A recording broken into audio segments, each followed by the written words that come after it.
नमस्कार मित्रांनो, आजच्या व्हिडिओमध्ये आपण फार्मर आयडी आणि फार्म आयडी नेमकं ह्याच्यामध्ये फरक आहे ते पाहणार आहोत. ह्या दोन्ही कुठं शोधायच्या ते पाहणार आहोत. त्याच्यासाठी तुम्ही गुगलवर डायरेक्टली MHFR असं टाकू शकता. टाकल्यानंतर इथं तुम्हाला जे काही चेक एनरोलमेंट स्टेटस वरती क्लिक करायचं आहे, तुमचा आधार नंबर टाकायचा आहे आणि चेक वरती क्लिक करायचं आहे.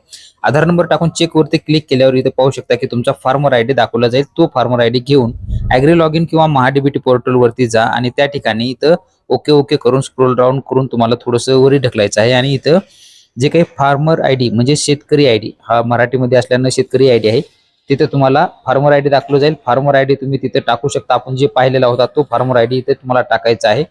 टाकून तुम्हाला OTP पाठवावरती क्लिक करायचं आहे. OTP पाठवावरती क्लिक केल्याच्या नंतर तुमच्या फार्मर आयडीला जो काही मोबाईल नंबर लिंक आहे म्हणजे त्या मोबाईलवरती तुम्हाला OTP टाकून घ्यायचा आहे.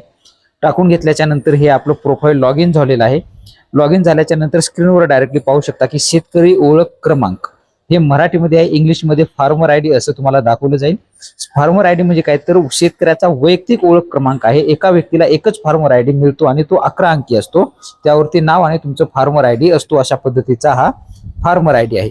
या फार्मर आयडीच्या मध्येच तुम्हाला आता पाहायचं झालं तर अप्लाय फॉर कंपोनंट वरती क्लिक करा. तिथेच तुम्ही त्यानंतर मग तुम्हाला इथं चूज कंपोनंट वरती क्लिक केल्याच्या नंतर तुमचं गाव दाखवलं जाईल, नाव दाखवलं जाईल आणि इथं एक तुम्हाला फार्म आयडी दाखवला जाईल. तो 12 अंकी असतो. MH पासून सुधारणा होते. एका शेतकऱ्याचे जर 2 गट असतील तर तुम्हाला 2 फार्म आयडी दाखवल्या जातील. हा एक शेतातील प्रत्येक शेताचा एक फार्म आयडी असतो. तुम्हाला जर दुसऱ्या पद्धतीने पाहिजे असेल तर MHFR वरती परत यायचं आहे. तुम्हाला इथं आल्याच्या नंतर फॉर्मर किंवा ऑफिशियल आहे, फॉर्मरवर क्लिक करून घ्या. तुमचा मोबाईल नंबर टाका फार्मर आयडीला लिंक असलेला आणि पासवर्ड तुमचा इथं टाकायचा आहे आणि कॅप्चा टाकून लॉग इन तुम्हाला करायचं आहे. लॉग इन केल्याच्या नंतर तुमच्या समोर जे काही तुमचं प्रोफाईल ओपन होणार आहे त्याच्यामध्ये व्ह्यू माय इन्फॉर्मेशन डाव्या बाजूला आहे. त्यावरती क्लिक केल्यावर इथं सुद्धा पाहू शकता की इथं फार्मर आयडी आलेला आहे. तो फार्मर आयडीला थोडंसं आणखी खाली जायचं आहे. खाली आल्याच्या नंतर इथं तुम्हाला लँड डिटेल्स जे काही जमिनीची डिटेल्स आहे त्याच्यामध्ये संपूर्ण माहिती दाखवली जाईल.